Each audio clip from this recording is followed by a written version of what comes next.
Katie, I think the biggest tell that this is an effort to sell a narrative as opposed to a truly legitimate law enforcement investigation or other national security kind of effort to move or improve our national security is the fact that this effort, from what we know, was so rushed. These millions of documents that a team of advisors working out of the White House collected was reviewed and declassified within 3 weeks. And it appeared to be a very rushed effort to kind of grab things without them fully being, without seeing the full picture. In fact, a White House official told me that they were still reviewing many of the things, that they didn't have answers to some of the questions that we posed. And so I think what we are seeing here is an effort to create confusion, but also to, let the person who believes that these elections were stolen so dearly, the president, continue to say that. And we're seeing how he's able to use federal resources, use investigative resources to try and fit that narrative. And I think one of the most important things is that the very people that would be helpful in kind of assessing some of this information, the very national security analysts who cover China, who cover Russia, those people were fired weeks before. So we have lost so much of the kind of intelligence infrastructure that allows us to evaluate whether or not this is accurate information and what should be done. So I wonder if it really was just an attempt to find people who would go with whatever the president wanted them to say, regardless of whether the evidence was there in any form at all. And I ask that because there's an interesting article about Bill Pulte, Donald Trump's current acting DNI, and the lengths he was willing to go, but then getting cold feet about it. Here's what Pulte said. He got really scared, according to the Politico piece, by the whole thing and pulled back, said one of the two senior officials. He got POTUS all spun up and then was incredibly scared when he realized people could die with his reckless behavior. This is regarding revealing the names of intelligence officials who they were going to accuse of concealing election interference with Trump. What do you make of that, Sarah? I think it reflects, you have the difference between kind of having these conspiracy theories when you're out of government and being in the position of having to make these tough choices. And I think the fact that that cold feet, that happened very, very late in the game here, because our understanding from White House officials is that there were plans for others to make statements. There were plans for additional kind of high-level cabinet officials to to say more about the fact that they allegedly were misled. And then we didn't see any of that, most notably Director Radcliffe's statement. So I think that this reflects a difference between understanding the ramifications of what this material means and being outside of government and being able to, spin a narrative or believe, not have that raw intelligence to understand. And I think that's a really important point. Much of this was really raw intelligence that was later in the same documents demonstrated to not fit the conclusions that the White House was telling us that it fit. And so I think that is the danger here. That's why we have such a kind of exhaustive and multi-tiered process, why we have multiple agencies who review information and make recommendations. It's so that we can, with certainty, make sure that raw intelligence is translated into something that is usable and actionable in a way that doesn't harm our national security. Listen to some folks that Alex Tabbitt talked to in Iowa. First one is a 3-time Donald Trump voter, and the second is a 22-year-old man who did vote for Donald Trump in 24. Let's listen. Do you think that the president should be focusing on something else other than elections of years past? Yeah. I mean, we got enough going on right now with Iran and everybody. We ought to be, doing something over there and getting their ducks in a row. How's that sound? What do you think you should be focusing on instead? Our economy, gas prices, it's every time he gets into office, he says he's going to help farmers. And now fertilizer prices are going way up because of events around the world. And what's, alarming is that the Iranians are adapting. They have lots of missiles left. And then, as you were just showing in that great reporting, that they're firing multiple missiles at targets. They're somehow learning to evade American air defenses. And the vulnerability in Jordan is that Jordan is fairly close to Iran. So these are ballistic missiles that travel at incredibly fast speeds. And apparently, you know, the Iranians have found a way to get them in there without being intercepted by American defenses. That's very concerning. And, you know, we can talk about this more separately. But a separate, really alarming development is that the Houthi rebels who are based in Yemen, they're allied with Iran. They're supplied and backed by Iran. They're now threatening to shut down a second waterway, one on the Red Sea, to blockade Saudi oil exports through that route. So that just adds to this moment. And essentially, you know, the Trump administration is on the precipice of all-out war again with Iran. Sam, he's not focused on the things that people want him to focus on. I wonder if part of it is because he just doesn't have the ability to sell it any longer. Paul Waldman writing, I believe this is in The Atlantic as well. Oh, no, it's a Substack. I'm sorry, Public Notice Substack. He compared President Trump to President Biden, who lost the ability to be an effective spokesperson for his own agenda, didn't have the bully pulpit any longer. And he says Donald Trump has reached that same point. He can still command attention, but he can no longer convince anyone who isn't part of his cult of anything, not that the Iran war is a great victory, not that the economy is better than ever, not that we're respected around the world, and not that when Republicans lose this election, it was stolen from them. And the fact that he has lost whatever power of persuasion he once had will go a long way to keep the election safe from his attempts to undermine it. So that's an optimistic view of what might happen in November. But I think the thing that I find so compelling here is that Donald Trump does not have that power of persuasion any longer. Do you agree? Well, I think a couple things are happening here. One is lack of power of persuasion. Two is essentially what is happening with Bill Pulte, which is there's a difference between being outside the government and then being inside the government. So Trump's able to talk about deep state conspiracies. He's able to talk about, you know, the need to get rid of, open up the Epstein files and lowering energy costs by 50% and bringing an end to the war in Ukraine within 24 hours when he's not president. But then when you are president, you know, you sort of have to answer for those issues. And I think that's a problem. But, you know, why is he obsessed with this stuff when the voters don't really seem to care that much? It's because this is the stuff that tickles him. It's the stuff that gets him going. He's long been a conspiracy theorist around the election. He can't give it up, and that's something he's never going to give up, frankly, because it's what animates him. It's not. I will just say this. It was notable that Fox News didn't cover this the next day. Part of that's litigation, obviously, because they don't want to deal with another defamation suit. But I think that they also recognize that this isn't the stuff that animates the base as much as it used to. I think the entire purpose of that speech that he gave last week was to lay the predicate for doing stuff in the election. Now, will it pass muster? I don't know.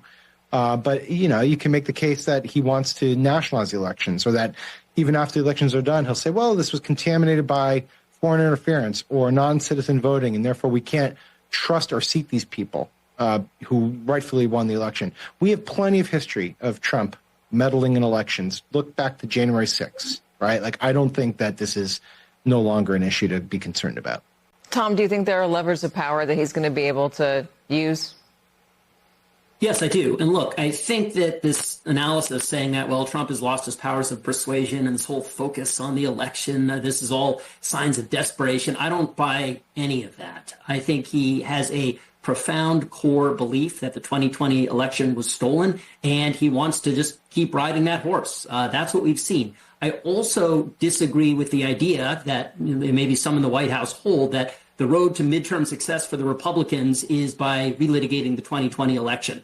I tend to agree with Senators Cornyn and Cassidy that it is not something that's going to motivate voters. But I don't think that's what's motivating the president to keep raising the issue here. I don't think he sees this as something where he is going to persuade, large numbers of people to come out and vote Republican because of what he's doing. I think, if anything, what he's doing is seeding the bed, is creating the conditions under which it will make it easier for him either to take steps in advance of the election to secure the integrity of the election, or if the election doesn't turn out the way he would like it to turn out, to take post-election steps, either by asserting greater federal control, recounts, changing outcomes, that sort of thing. So I think that's his game here, rather than any sign of desperation or because he's lost his powers of persuasion. We've written his political obituary many times, and I don't think we need to write one here.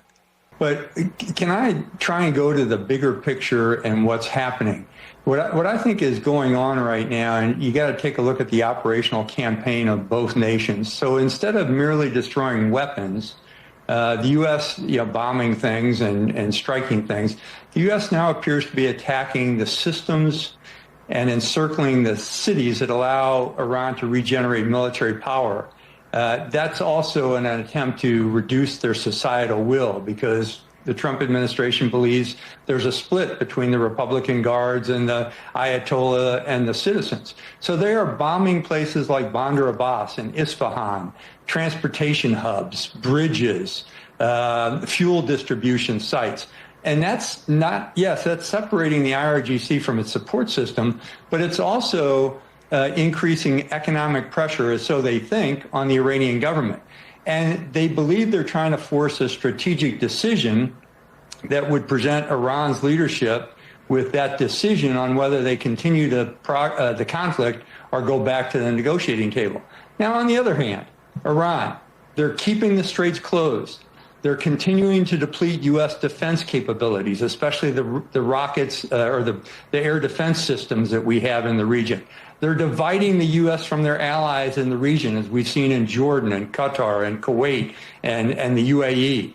They are hurting us tactically because they know that the U.S. will focus on individual combat deaths, as we did this weekend, 3 combat deaths, while there have been thousands killed inside of Iran.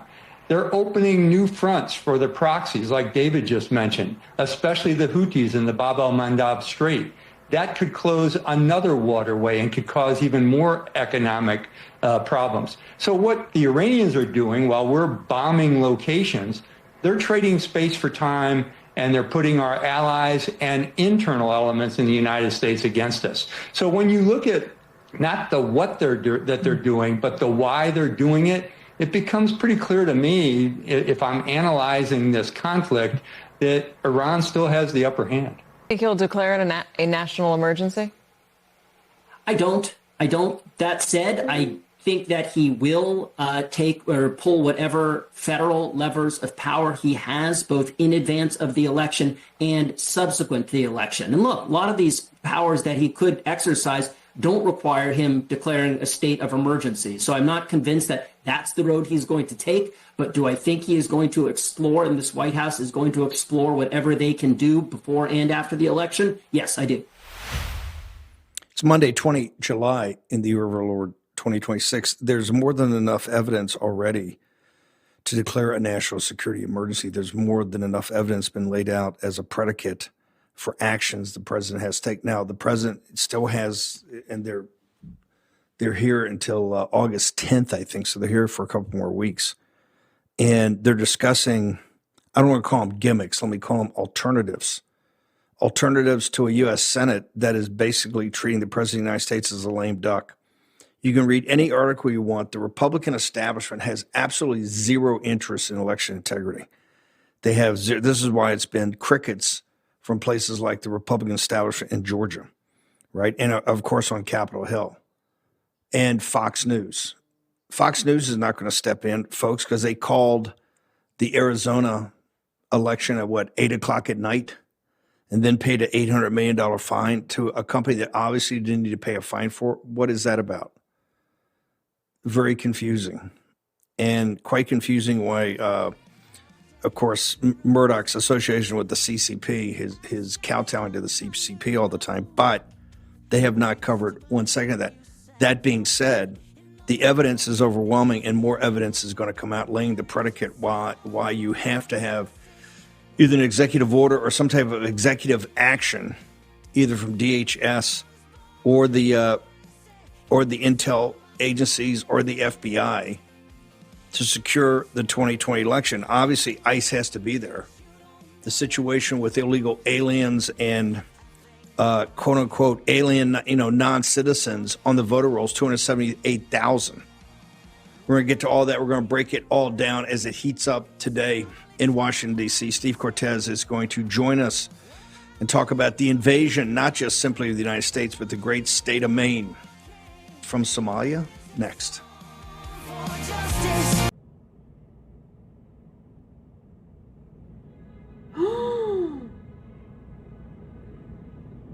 Guys, oh my God! Oh my God! Oh my God! Get away from there! Oh my God, get away from there! No, get away from there!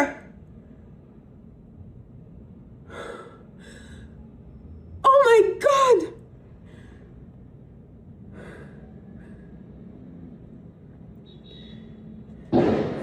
Get away! Oh my God!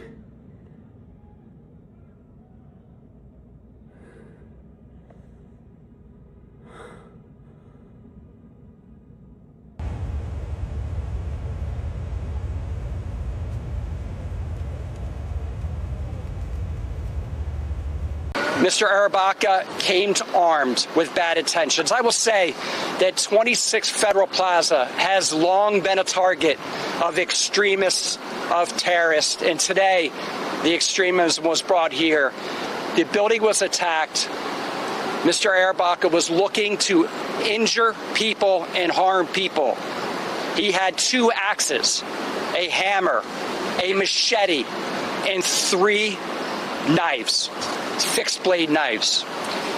He had, as I said earlier, 6 incendiary devices or fireworks, and he had some other destructive items. On his cart, he had a cart. He had anti-ICE literature on it. When he was being arrested, he yelled derogatory terms to ICE, used bad words, obviously. He is an anti-American, anti-government extremist. We know that from what he said. We know that from what he has said post-arrest. And we know that from what his actions that he tried to take today. His goal was to target the building. He said that and I'm not going to get into all the details of a post-arrest interview, but he was Mirandized, read his rights. He did agree to talk. In that post-arrest interview, he did say he was targeting the building and he was okay if he hurt or killed people going in and out of the building, whether they were federal employees or civilians. I would mention a lot of business was canceled, not by the Federal Protective Services. Federal Protective Services, once they mitigated the situation, the building remained open, employees could come and go, and we continue to do work. But some agencies decided to close business for the day. There was a naturalization ceremony scheduled for today that was canceled. And the one civilian victim was an immigrant that had a hearing today for their immigration status. So that's quite unfortunate and quite ironic at the same time. On the scene was recovered, among other things, 2 airsoft rifles and the container with the flammable liquid. Also affixed to the suspect's cart was a sign reading "ICE off our streets." During the incident, the suspect was wearing a military-style helmet. This incident occurred along federal property, and the NYPD is supporting the federal government in their investigations. Charges are yet to be filed. Our work with the Joint Terrorism Task Force and the Southern District of New York is critical to keeping our city safe, and I commend the federal agents and contractors and officers who responded to the threat. We are still awaiting a lot of details. I think you are expectant that there could be... Okay, guys, thank you. Normally the key is when I first start talking. Okay, thanks. Steve Cortes, is his rhetoric, his actions are, but his rhetoric is only slightly less inflammatory than the mayor of New York City and the people around the mayor, right? I mean, they're open and defiant about ICE coming in on federal law. You know, we keep talking about Mamdani say he's going to arrest Netanyahu, he's going to do this, he's going to do that, but So far, we've let him get away with, and all these sanctuary city mayors, basically, except for the worst hombres, and I'm not even sure we do that in New York City. There's no effort to go in and confront these elected officials, and what you end up having is then a lack of respect for ICE, and you have a guy like this today that wants to, either blow up the building or blow up part of the building or injure people as they come out and target these heroic, patriotic ICE agents, sir. They are patriotic, and this is a stark reminder of the dangers that these brave ICE agents face. Speaking of bravery, I commend that law enforcement group there. They ran toward the danger, which, of course, is what brave cops do. They apprehended and neutered this scumbag, thankfully, very, very quickly. But they go toward the fire, toward the literal fire in this case, and toward the danger to protect our country. But you're exactly right. It's not just this cretin who is responsible. It's also the inspiration for him coming from the mayor of the most important city in the entire world. Zohran Mamdani is effectively engaged in a nullification project where he is nullifying federal law and saying your laws don't pertain to my city. And my left-wing Marxist jihadi approach is going to run this city, not the people of the United States. We need to come to terms with just how dangerous that proposition is, because the U.S. hasn't faced something like this since the days leading up to the Civil War, where you had renegade local leaders saying your laws don't pertain to me. So we have not faced this in a very long time in such a dangerous and stark manner. And that's who Mamdani is, let's face it. And he is, in fact, motivating people like this. He and his ilk in elected office, I'm talking about people like Ilhan Omar, like AOC, they are encouraging and motivating people like this scumbag who tried to kill federal agents today. They are encouraging and motivating people like Luigi Mangione. This is the left we face today, Steve. It gives me no pleasure to say this, okay? But look, this is what the Democrat Party is becoming. It is a Marxist jihadi nullification alliance that hates the United States, that viscerally hates the United States.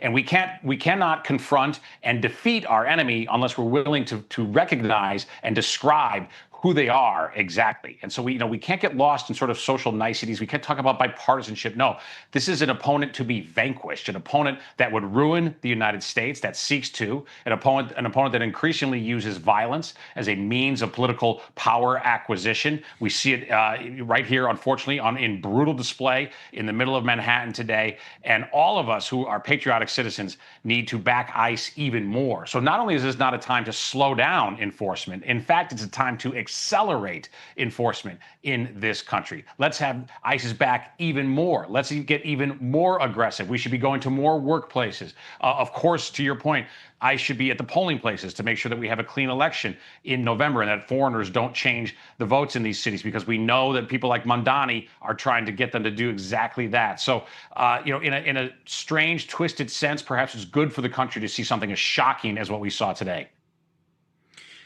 We have, we're ramping up these, and I think the military analysts described it, accurately, in that we're systematic. We're going after their systems in Iran, going after their systems, their cities. We're trying to break off their leadership from these central locations of commerce and capital and where their people are. Here in the United States, it just can't be ICE. We have to have a whole of government. You're a capital markets guy that came from Chicago, worked there, and then worked in New York. We have Boston, New York, Chicago, Minneapolis, Portland, Seattle, San Francisco, Los Angeles, and others, some of the greatest cities in world history that are under control of people that just sit there and thumb their nose to federal law, and we've backed down. There's no enforcement. I mean, maybe we're going after some of the bad hombres, right? But there's, I've talked to the mass deportation people. I've talked to the Numbers USA people inside the government now over DHS. They're say, no, there is no mass deportation program underway.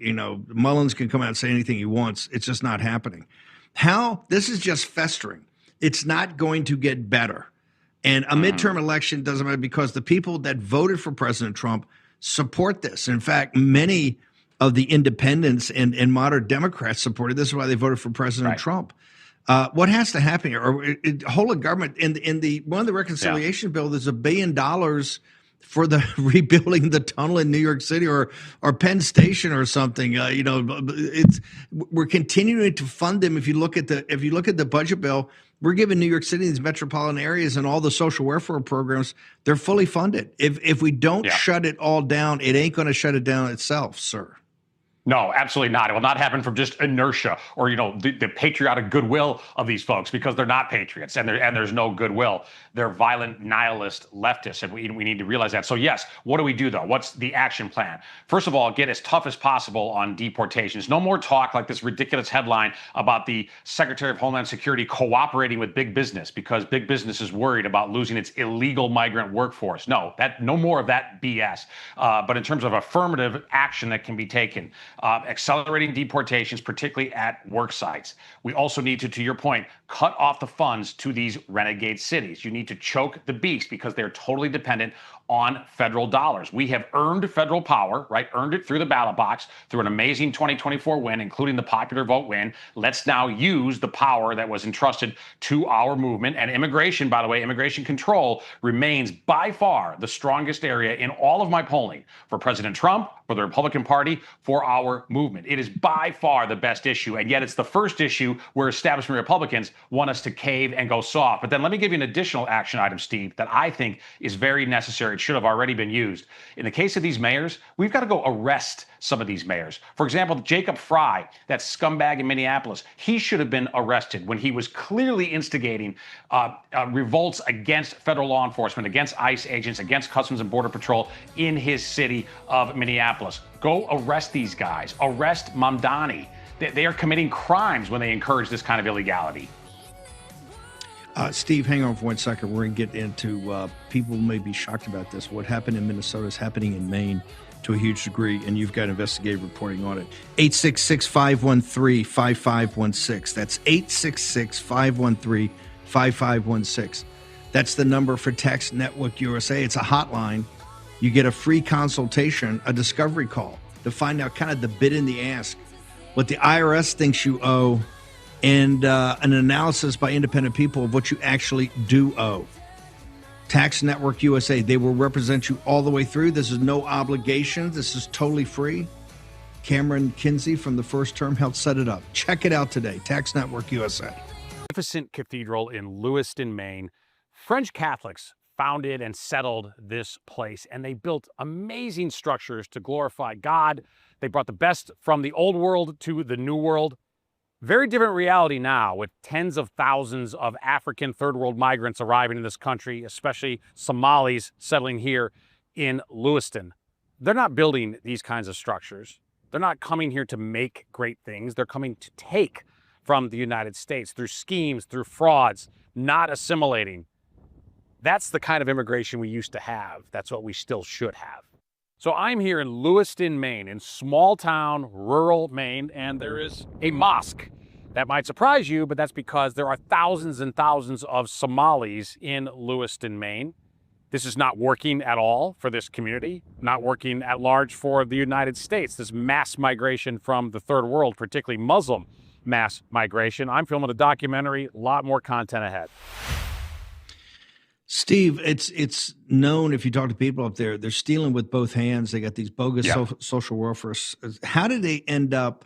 They want to go to places like Minneapolis, and they want to go to places like Maine because of what people won't bother them. They can congregate. Then they can get political power while they're there. It kind of seems far-fetched that if you're from Somalia, why would you end up in Maine, which the climate has to be absolutely brutal, correct? Right. They didn't go for the Maine winters. But you ask a great question. And the answer, I think, both in the case of Minnesota and Maine, is that you had these left-leaning states with extremely high trust societies.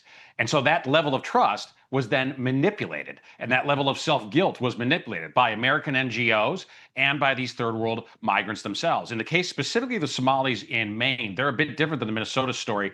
Most of them have been here for some time. Most of them came here in the Black Hawk Down era. So this is a classic, awful, tragic case of invade the world and invite the world, because we had so destabilized Somalia, and because we injected ourselves into that conflict, we then felt somehow compelled to allow refugees to come to the United States. Most of them first came to Atlanta, Georgia, but they weren't welcomed with open arms. It wasn't easy for them to scam and cheat the system there. And so they then went en masse to Maine, believe it or not. And Lewiston is a town of only 38,000 people, Steve. And like a lot of the towns where this kind of invasion happens, it was a down on its luck town. It was a former mill town. It thrived in the era when American factories were humming, particularly there. It was textile mills, mostly staffed by French immigrants, either from France itself or that came down from French Canada. And though it was a working class place, it was a beautiful place. And that's why I really wanted to show your viewers, and I'll highlight this in the documentary itself, the contrast. That basilica, Steve, it's one of the most beautiful churches I've seen in the United States. I would put the basilica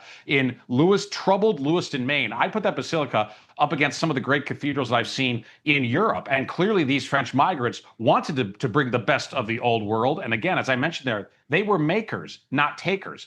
We now see the exact opposite with these Somalis, even the ones who've been there for decades. They have not assimilated in any sense.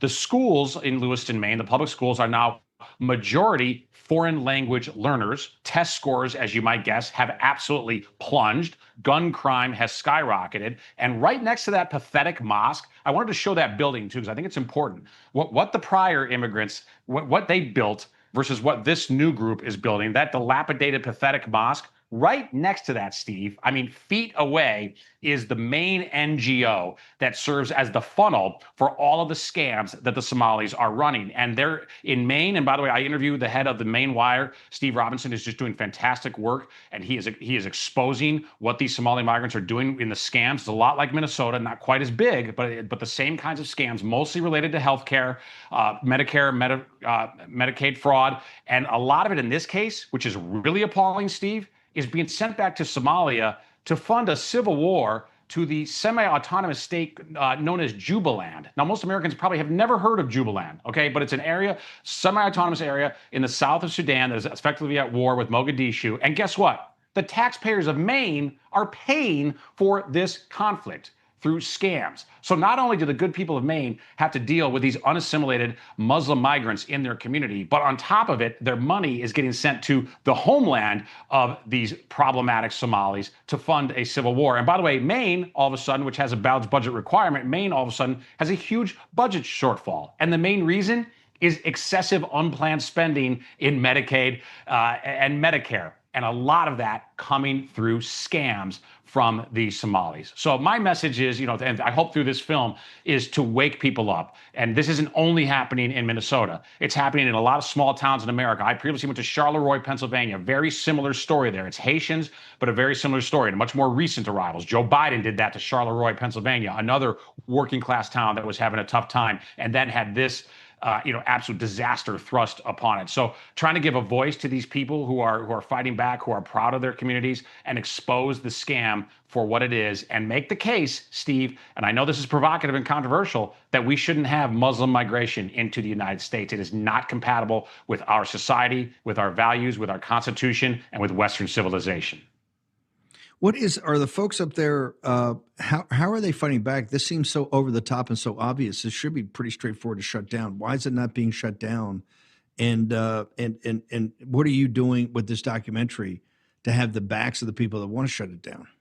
Yeah, well, the first thing is exposure, of course. And as I said, Maine Wire is the premier alternative media source up there, and they're doing a fantastic job. So the more that we can make people aware of them nationally, I think that's important. But to answer your question, no, right now, not much is being done. There are some indictments, thankfully. The Trump administration has indicted people. So it's not going to happen, I think, unfortunately, from Maine. They have a terrible governor, Janet Mills, an awful Democrat who is so unpopular she couldn't even win her own primary. It's hard for a sitting governor to not win the primary for the Senate race. That's why Plattner ran away with that nomination until he got, of course, upended by the Democrat establishment. But no, not much is going on, unfortunately, at the state level.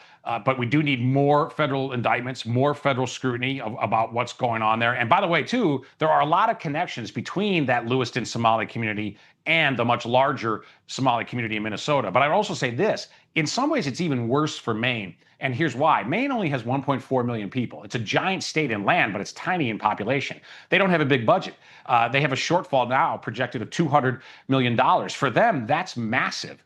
Minnesota is a much bigger state. And look, the steal's not okay. Of course not. The fraud, the systemic larceny in Minnesota is still awful, but at least it's a large state that financially is capable of absorbing it. That's not the case in Maine. If this continues at this level in Maine, the state will be bankrupt. And old folks in Maine who deserve and need quality medical care, they're not going to get it because too much of it is being funneled to the Somalis and ultimately out of the country to buy guns for a conflict for a state that no American has ever heard of. I mean, Steve, this is outrageous. This is what the left has done to us in this country, and it's what they've done to a beautiful place like Maine. I would also point out, too, in Maine, in so many ways, you know this, of course, Steve, but in so many ways, it's two states, right? It's the entitled elites on the coast, many of whom are only there part-time. They're from New York and Boston. The private equity folks who own the beautiful glittering coastal properties of Maine is a very different place, of course, from working class inland Maine, which is very rugged and really culturally more almost like a place you'd find in the American West or in the rural Midwest of the United States. So in many ways, it's two Maines, but those working class, proud, patriotic Americans that can't afford to live in the mansions of Kennebunkport, they're the ones who are being most abused by this Somali scam. And it is that. It is a scam. We have to wake up in this country and realize that we're not doing a good job even with legal immigration, and realize that these Somalis, they're here legally, okay? A lot of them now, they've been here long enough, they were born here in the United States. But Steve, they're not assimilating. They're not becoming Americans. They don't believe in our values. They don't work. And they, unfortunately, and we need to realize this, Steve, and this is tough talk, but it's necessary. A lot of third world folks, especially if they're Muslim, they actually believe that scamming us isn't even wrong. In fact, they believe it's something noble if you're able to pull off the scam effectively against the Americans. So there's no shame in a lot of these communities. And in fact, often it's the opposite. It's, oh, good for you. You figured out a way to scam the dumb white Americans, right? To separate them from their money without working. Yeah. Let's be honest about this. The dumb white Christians. Plattner, when Plattner ran, I don't remember him ever. This is when people come and say, what's the difference between right-wing populism and left-wing populism? They're all globalists. Plattner never made this an issue, correct? He never brought up. This is my point. To be a Democrat and be a left-wing populist is completely phony because you're really not protecting working people. Because Maine has got three things. Maine is one of the leaders in the radical transgender ideology. Maine's one of the leaders. You've also got the Maine Wire, by the way, which broke all those stories. The Maine Wire also exposed the Chinese Communist Party funding the drug industry in Maine by Chinese nationals that are buying up real estate from local real estate brokers. And you ask Stephen, why is nobody politician doing it? He says, hey, the left wing media elite from New York City, from Manhattan, and from Boston come up here to summer on the coast and basically approve all this, and that's why you don't stop it. So you've got every aspect of trying to crush and destroy working class life. You see in Maine is a perfect example, and the left wing populists, like or quote unquote populists like AOC and Plattner, are driving this agenda. Yeah, no, 100%. And you're exactly right. Immigration is the fault line, right? So often. And it certainly is when people try to say to those of us on the populist right, oh, you're just like those folks on the populist left. No, the key fault line, the key separation, the chasm, the widest chasm between us is over immigration, because we want to prioritize the citizens of the United States, and the so-called populist left, the Mamdanis, the AOCs, the Bernie Sanders of the world, they believe in a globalist approach, and that foreigners have every much of a right to American property, to American benefits, to American life, as do American citizens. So, I mean, to me, that is the clearest, starkest distinction between what the so-called populist left believes versus what we in the patriotic, nationalist, populist right believe. And I would also point out, by the way, in terms of the damage being done to Maine, so I spent a lot of time there. Portland, Maine was once a really beautiful city. It looks way too much now like the other Portland because of liberal policies. You know, all of these coastal liberal cities, they have been ruined by liberal policies. And what you now see in Portland, Maine, like Portland, Oregon, is open drug use all over the streets. A lot of Somalis there too, by the way. They didn't just stay in Lewiston. You see a lot of hijabs in Portland, Maine. There are wonderful parts to Portland, Maine, of course. Incredible seafood, incredible history. But at the same time, then you have hijabs, you have open air drug dens, you have this urban camping phenomenon, the tents everywhere. And it does seem to me, though, that something is really percolating in Maine. And we have a chance there, unlike Portland, Oregon, where I don't think there really really is a chance statewide, unfortunately. And Maine is different. Susan Collins, a Republican, not exactly a right winger, but a Republican, has been the senator there for decades. I think is going to win re-election. And the good work of Maine Wire, I think, is waking a lot of people up. I hope my documentary is going to be part of that, not just in Maine, but all over the country. And this is something that we need to confront, Steve. It's a big part of saving our country. I believe in an all-out immigration moratorium. I'm talking legal immigration. I think we need to take a pause entirely. But at the least, 100%. we need to say we can't invite in third world migrants, especially Muslim ones, who do not subscribe to our worldview and are coming here to steal from us. The 278,000 in 4 states, a ton of those are quote unquote, non-citizen legal aliens that are here to scam the system trying to get the vote. Real quickly, I want you to give your accordance ready to go. But is it Jubaland? Doesn't Israel recognize? Isn't Israel the only country in the world that recognizes that as a country? Am I bringing up a sore subject? I didn't know that. Let me look into it. Yeah. You're probably right, Steve. You usually are. There's something there. There's something there. I'll get you some information afterwards. Steve Cortes, where do we go to get all these documentaries you're doing, all your investigative reporting? Yeah, thank you. Go to CortesInvestigates.com and also go to my Twitter. You can see these videos I made. We'll have the full doc out in a few weeks. And I'm on the Twitter. I'm at Cortes Steve, Cortes with an S at the end. Thank you so much, Steve. Appreciate it. These things are absolutely, absolutely amazing. Incredible. Okay, we're going to take a short break. Sean Davis is going to join us. Birch Gold, find out right now about IRAs, 401ks, how you can roll them into a physical gold IRA, get tax deferment. Philip Patrick and the team. Philip was on Saturday, did an amazing job on the budget deficits we got in this horrific situation we have with national debt. Take your phone at Bannon, Bannon 989898. Get the brochure. Do it today. Here's your host, Stephen K. Bannon. By the way, Philip Patrick, I'm trying to get him later in the week also to do another discussion on the budget, on the deficit, all of it. Because guess what? We're getting ready to pass a CR to take us to the end of the year. Have you seen this before? Another CR with no cut, not one penny cut in federal spending, not one. In fact, massive increases. We got to get our arms around it, or this is going to be the thing that really brings the country to its knees. The financial crisis. Once you have a financial crisis, then all the other issues that we have now from the invasion of the country are going to overwhelm us. One of the best news sites, as you know, here we try to curate the best of news and analysis to show the war and posse every day. Sean Davis joins us. Sean, I just got to give a hat tip. I mean, the Federalist is an extraordinary site. The level of work that you guys put into it is extraordinary. I tell people I get to get 6 or 8 articles every day off the Federalist and just roll with that. It's so good. You've particularly been very good on the invasion, on border security, on the whole issue of birthright citizenship. Give me your perspective on that, because we just had Steve Cortes for 30 minutes about what's happening up in Maine. And it's an example of how the nation's being shattered, particularly working class people and their society and their culture is being destroyed before us. And it seems like we're powerless to stop it, sir. Yeah, what a patriot Steve is. America is for Americans. It's right there in the Declaration. It's right there in our founding documents. America was created to secure the blessings of liberty for us and our posterity. So America is for Americans. And the great thing is that if you bring in the right people, they can become Americans one day. It doesn't happen overnight. And it certainly doesn't happen after 20 or 30 or 40 years if the people you're letting in don't actually want to become Americans. Instead, they just want to be in America.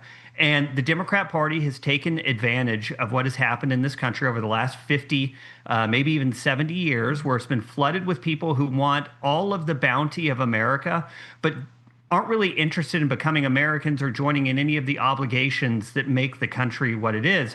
And so what Democrats have realized is, hey, we can just import a whole bunch of people. We no longer actually have to worry about convincing people in this country to go along with us. We're just going to import our own voters. We're going to throw government money at them over time. We'll eventually legalize them. And when they can vote, they're going to keep us in power. That's the entire game. So unless we get serious about deporting people who aren't here legally, deporting people who invaded our country, and then rapidly, maybe even completely shutting down legal immigration until we can get a hold on everything, our country is lost. So to me, it's a simple math problem, and it's a question of, do we have the will or do we not have the will to remove people who don't belong here and actually put a premium on American citizenship. We live in the greatest country on earth, and it's the greatest country on earth, the greatest country in history because of the people here. The American people make America great. And if we have suddenly decided that we actually don't need Americans to make America great, then we're not going to have America anymore. It's that simple.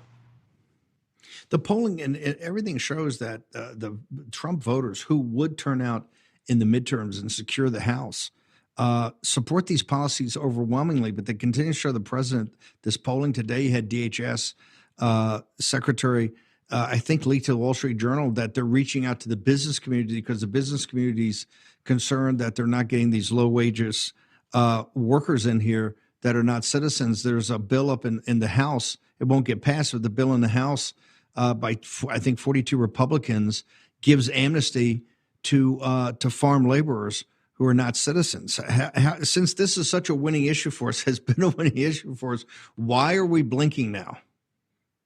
Well, it's a problem that we've had for a long time in the Republican coalition, where a lot of the money comes from big business, from big corporations who've gotten their money by not hiring Americans, instead by functionally hiring slave labor, which is immigrants who they can pay in cash. They're off the grid. They can pay them below market wages, and that's all they care about. They don't actually care about protecting the country. They don't care about protecting our culture, our way of life, revering our history, protecting our traditions. They care about their bottom line, and they've basically made clear, the business interests on the right.